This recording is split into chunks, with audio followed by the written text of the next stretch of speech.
সাংবাদিকতা করতে গিয়ে নামে বেনামে ষড়যন্ত্রের শিকার অনেকবার হয়েছি, 3বার জেলে গিয়েছি এবং 5টা মামলার আমি বর্তমান আসামি হয়েছি।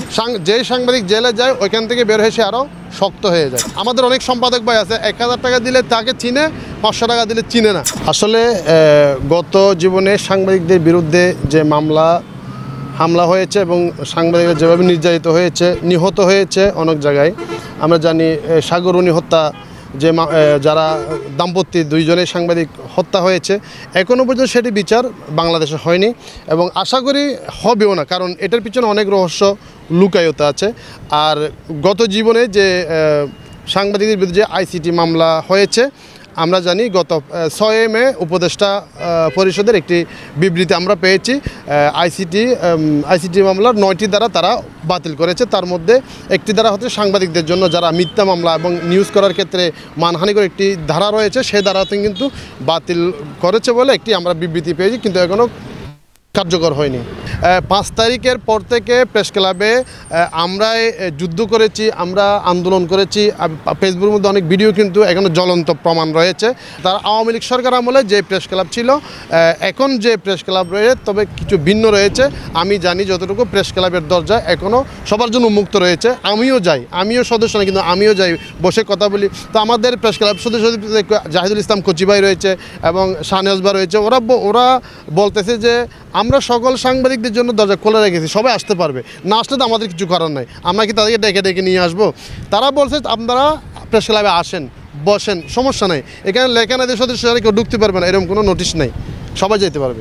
এই একটু ভিন্নতা এতটুকুর মধ্যে আছে। প্রেস ক্লাবের সদস্য হওয়া এবং প্রেস ক্লাবে যাওয়াটা শিথিলতা করেছে এবং আমরা জানি অনেকেই কিন্তু প্রেস ক্লাবের ফর্ম ফিল আপ করেছে, আমিও করেছি। ইতিমধ্যে অনেকে সদস্য হয়েছে, আবার অনেকে সদস্য হওয়ার পথে রয়েছে। এদেরকে বিবেচনা করে যদি যোগ্যতা থাকে তাদেরকে সদস্য করবে, যোগ্যতা না থাকলে সদস্য করবে না। এই পর্যন্ত সাংবাদিকতা করতে গিয়ে নামে বেনামে ষড়যন্ত্রের শিকার অনেকবার হয়েছি। আমি 3বার জেলে গিয়েছি এবং 5টা মামলার আমি বর্তমান আসামি হয়েছি শুধুমাত্র সাংবাদিকতা করার কারণে।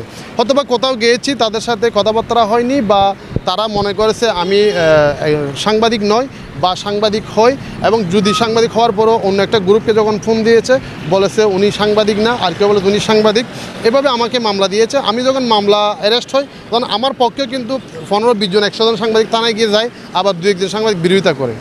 এটা স্বাভাবিক। সাংবাদিকতা জীবনে সাংবাদিক করতে গেলে সাংবাদিকদের জীবনে অনেক দাঙ্গা হাঙ্গামা, হামলা মামলা, জেল জুলুম শিকার হতে হবে।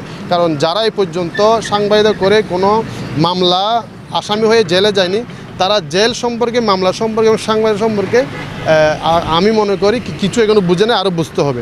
যদি মামলার শিকার হয়, নির্যাতিত হয়, তখন এখানে অনেক কিছু ভিতরে রয়েছে। নির্যাতিত হওয়ার পরে জীবনটা অন্যরকম হয়। সাংবাদিকতা করাকালীন প্রেস যে সাংবাদিকতা, এটা একরকম।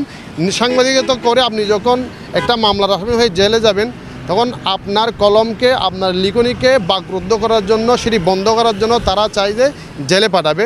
সে মনে করে যে জেল থেকে বের হয় সে আর সাংবাদিক করবে না, সেটা কিন্তু ভুল।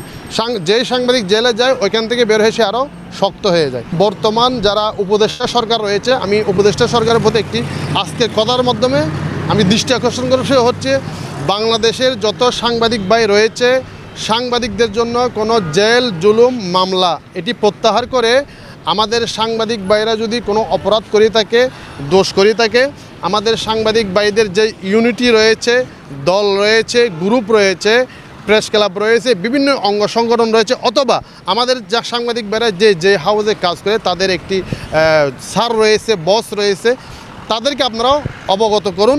যদি কোনো জায়গায় আপনি রিপোর্টিং করতে গিয়েছেন বা কোনো প্রতিষ্ঠানে গিয়েছেন, সরকারি প্রতিষ্ঠানে গিয়েছেন, আপনাকে ভুয়া সাংবাদিক বলে আখ্যায়িত করে আপনাকে গ্রেপ্তার করে ফেলছে বা জনতা এসে আপনাকে আটকে ফেলছে, তখন আপনার সম্পাদককে ফোন করা হলো আপনাকে চিনেন কিনা। আমাদের অনেক সম্পাদক ভাইরা আছে ঢাকার মধ্যে রয়েছে, যখন বিপদে পড়ে যায় সম্পাদক আর রিপোর্টারকে চিনে না। আমাদের অনেক সম্পাদক ভাই আছে 1000 টাকা দিলে তাকে চিনে, 500 টাকা দিলে চিনে না। আমি বলবো উপদেষ্টা সরকারের কাছে সেরকম সম্পাদককে আগে আইনের আওতায় আনতে হবে। যারা কার্ড দিয়ে মাঠে ময়দানে আমাদের সাংবাদিক ভাইদেরকে রিপোর্টিং করার জন্য নামিয়ে দিয়েছে, বিপদে পড়লে সম্পাদকে আর রিপোর্টারকে চিনে না, আগে ওই যার স্বাক্ষরিত আইডি কার্ড তার কাছে পাওয়া যাবে। সাথে সাথে উপদেষ্টা সরকারের কাছে বলবো ওই সমস্ত সম্পাদককে আইনের আওতায় আনতে হবে। কেননা আমাদের এলাকার ভাই আপনার কাছে কাজ করতে গিয়েছে আপনার হাউজে, যখন তাকে আপনি অনুমতি দিয়েছেন মাঠে কাজ করার জন্য, যখন সে বিপদে পড়বে আপনি তাকে চিনেন না কেন? হ্যাঁ, আমি উপদেষ্টা সরকারের কাছে এটি বলবো, সাংবাদিক যদি অপরাধ করে সে অপরাধ তদন্ত করার জন্য আমাদের সাংবাদিক যে মহল রয়েছে, সাংবাদিক যে দল রয়েছে, গ্রুপ রয়েছে, ইউনিটি রয়েছে, আপনারা তাদেরকে হস্তান্তর করুন। আমাদের সাংবাদিক ভাই যদি কোনো দোষ করে থাকে, অপরাধ করে থাকে, সেটার বিচার করার দায়িত্ব আমাদের। যদি একটা পরিবারের একটা ভাই যদি পথভ্রষ্ট হয়ে যায়, নষ্ট হয়ে যায়, আমরা তাকে ডেকে এনে শাসন করি, আমরা তাকে বুঝাই, কিন্তু আমাদের ভাইদেরকে আমরা বুঝাতে পারবো না কেন? আমাদের ভাইদেরকে মামলা দিয়ে জেলে পাঠাতে হবে কেন?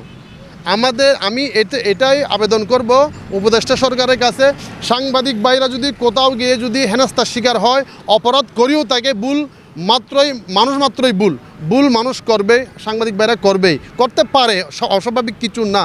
যদি করি থাকে আপনারা পুলিশকে সুপর্দ না করে আমাদের সাংবাদিক মহলের কাছে সুপর্দ করুন। সে যেই গ্রুপকে মেনটেন করে, সে যে দলকে মেনটেন করে, সে যে বসকে মেনটেন করে, আপনি সেই বসকে ফোন করে তার কাছে হস্তান্তর করুন।